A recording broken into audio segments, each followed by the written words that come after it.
Everybody, Radio Mix here to do another set of Thomas and Thomas stories. But this one, it'll be a quartet of stories this time. Hopefully, if I can get this right. First is up, Thomas and the Guard. This is the one where the Thomas leaves the guard behind. Oh dear. Slow. Oh, let me stop gabbing. Let me get on with it. Let me get on with my narrating, shall I? All right. Ready? 3, 2, 1, and let's go. Thomas the Tank Engine is very proud of his branch line. He thinks it's the most important part of the whole railway. His two coaches, Annie and Clarabelle, agree with him. Annie can only take passengers, but Clarabelle can take passengers, luggage, and the guard. They are both old and need new paint, but Thomas loves them very much.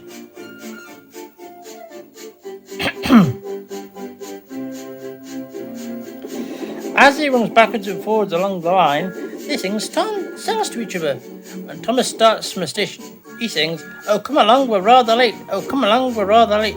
And the coaches sing, "We're coming along, we're coming along." He doesn't mind what they say to them, because he knows he's trying to please the Fat Controller, and they know too. But if Thomas is cross, he's not cross with them. One day they had to wait for Henry's train, which made Thomas very cross. How can I run my line properly if Henry is always late? He doesn't realise that the Fat Controller depends on me. Thomas whistled. Thomas whistled impatiently. He wanted to leave, but he had to wait for Henry's passengers.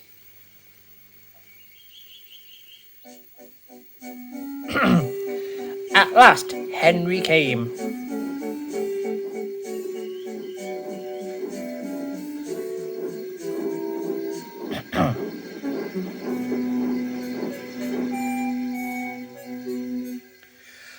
"Where have you been, lazybones?" asked Thomas.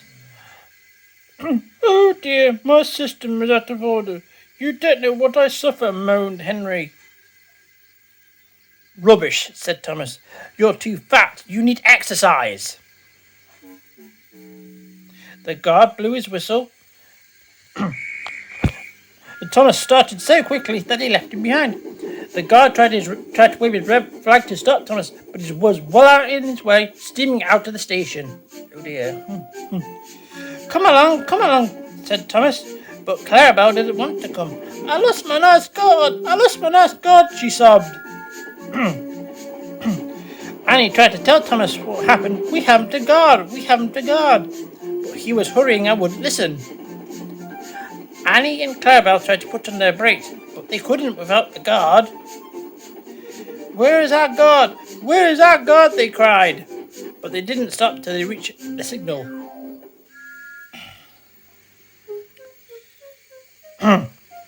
Bother, said Thomas. What's the matter now? I don't know, said the driver. The guard will tell us in a minute. The passengers waited and waited, but the guard didn't come. Peep, peep, peep. Where is the guard? Said Thomas. We've left him behind, sobbed Annie and Clarabelle together.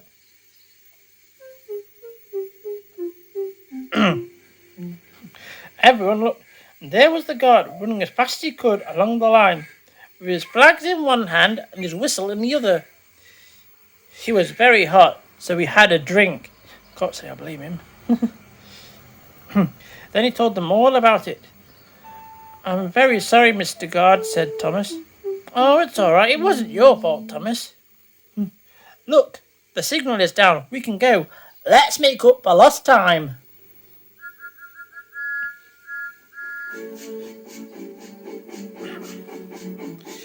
Annie and Clarabelle were so pleased to have their guard again. They said to Thomas, as fast as you want, as fast as you like, to Thomas all the way. They reached the end of the line quicker than ever before. And thank you for watching the story. Stand by for 3 more stories to come. Peace.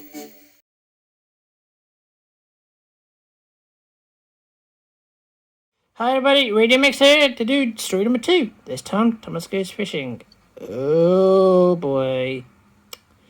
Sounds like someone's going to get himself into trouble again, eh, Thomas? Let's do it. 3, 2, 1. Thomas puffs along his branch line. He always looks forward to something special. The sight of the river.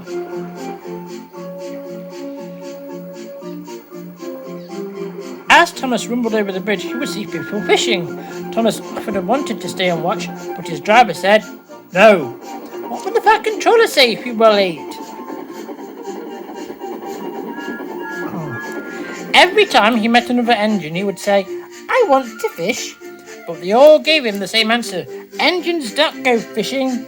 "Silly stick in the mud," said Thomas. One day, Thomas was taking a water by the station of the river. "Out of order." "Bother, I'm thirsty." "Never mind," said the driver. "We'll get some water from the river."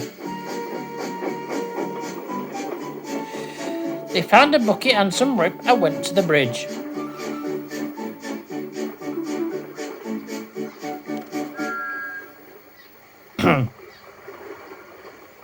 The bucket was old and had 5 holes, so they had to fill it, pull it up, and empty it into Thomas's tank as quickly as they could, several times over. Oh boy. Now we wait.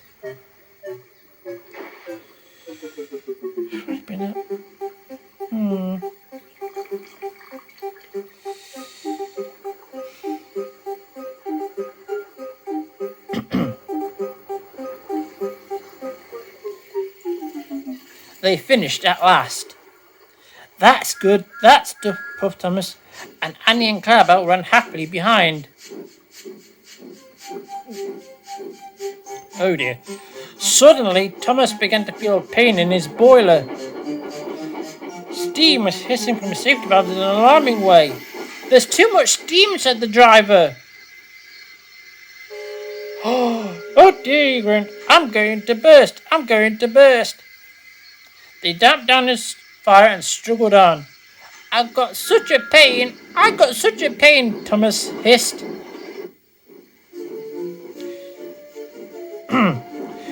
They stopped just outside the last station. Uncoupled Annie and Clarabelle and Thomas, who was still hissing fit to burst, onto a siding right out of the way. Oh boy.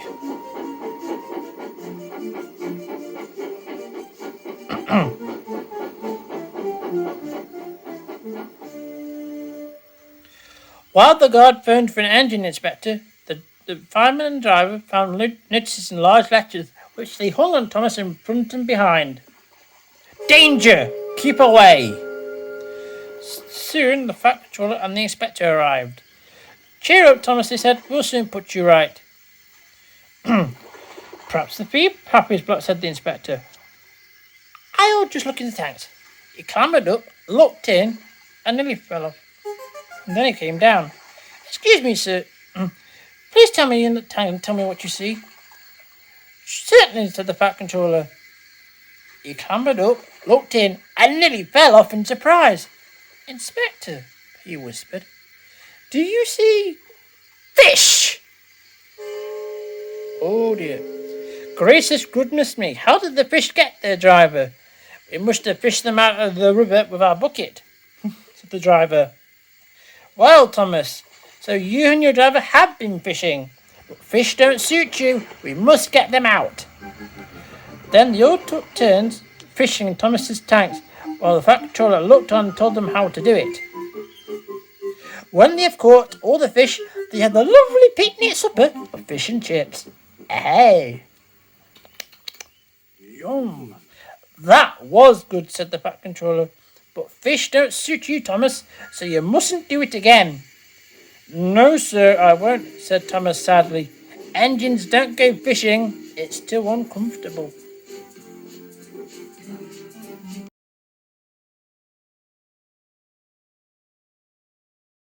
Hi everybody, Ready Mixer with story number 3. This time, Thomas in the snow. Oh, Thomas, if you just wore your snow plough, you wouldn't get stuck in the snow drip in the first place. Alright, okay then, let's see what happens in 3, 2, 1, let's go. Autumn had come early to the island of Sodor. Her tractor was hard at work as Thomas puffed along.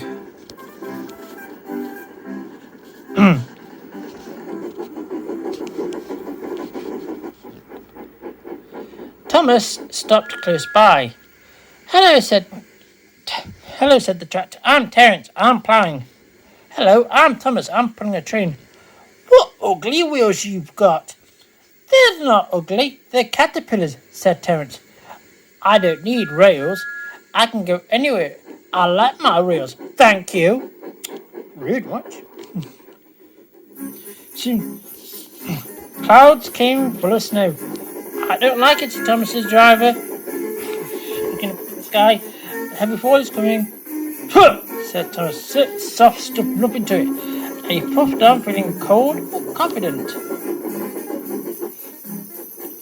But by now, the country was covered.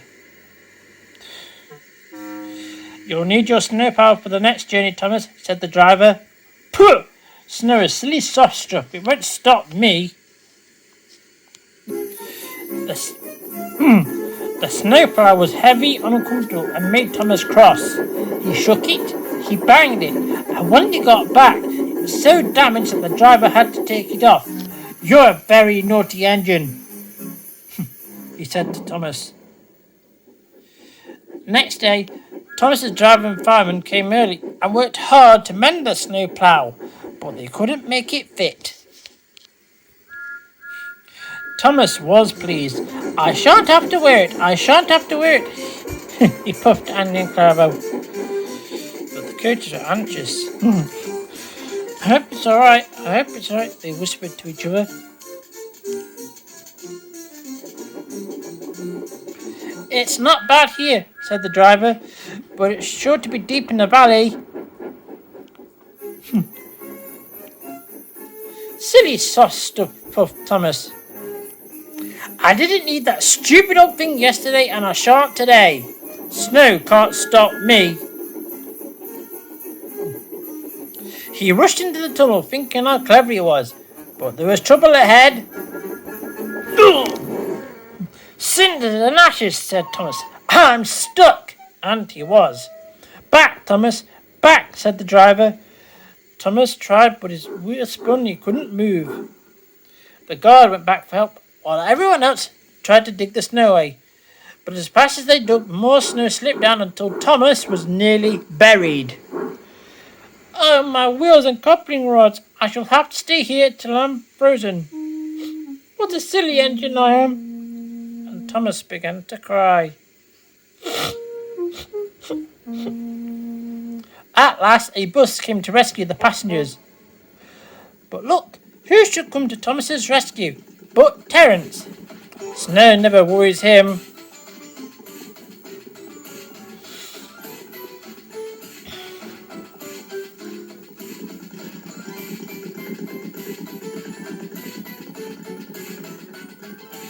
He pulled the empty coaches away, then he came back for Thomas. Thomas's wheels were clear, but they still spun when he tried to move. Terence tugged and slipped and tugged. But at last, dragged Thomas clear of the snow, ready for the journey home.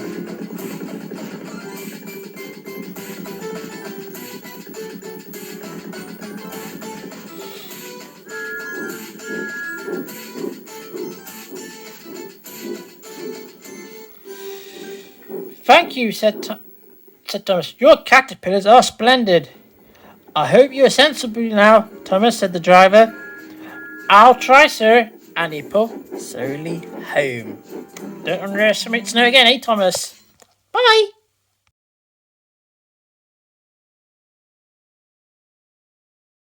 Hi, everybody. Radio Mixer here. This time, it's the grand finale of this quartet of stories. It's Thomas and Bertie's great race. Yeah, the first official race in the series between Thomas and Bertie. Who will win? You'll have to find out.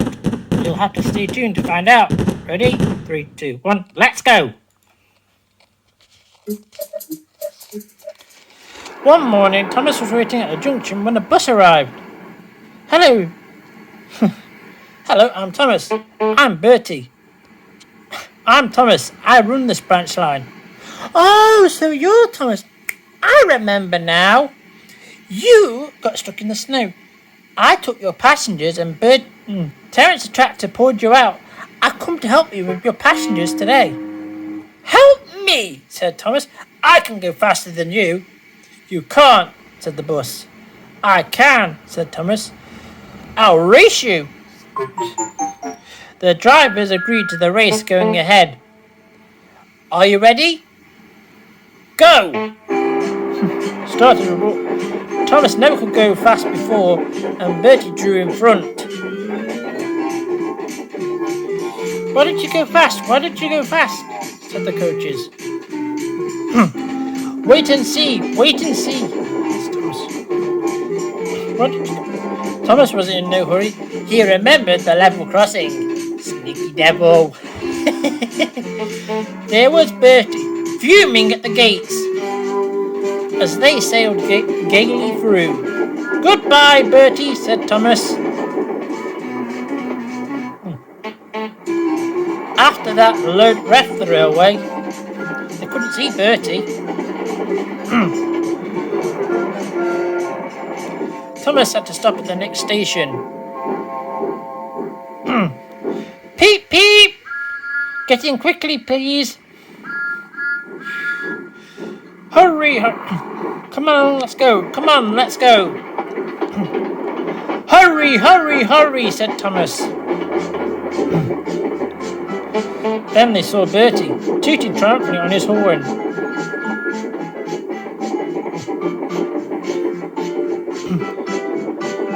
Steady, Thomas, said the driver.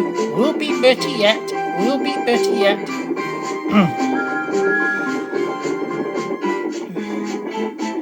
Oh, glory, look at that. There's a station.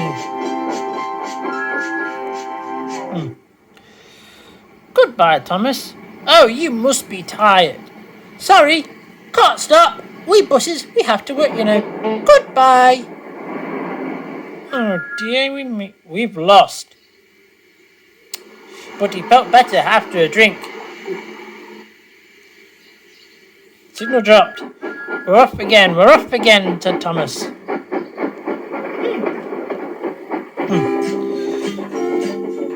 They were just passing over the ridge when they heard an impatient honk, honk. There was Bertie waiting at the traffic lights. He started with a roar. Thomas had now officially reached his full speed. Bertie tried hard, but Thomas was too fast.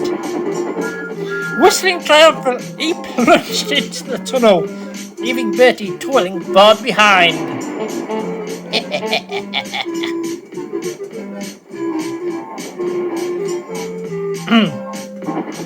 We've done it, hooray! We've done it, hooray! Said Thomas, as they whooshed into the last station.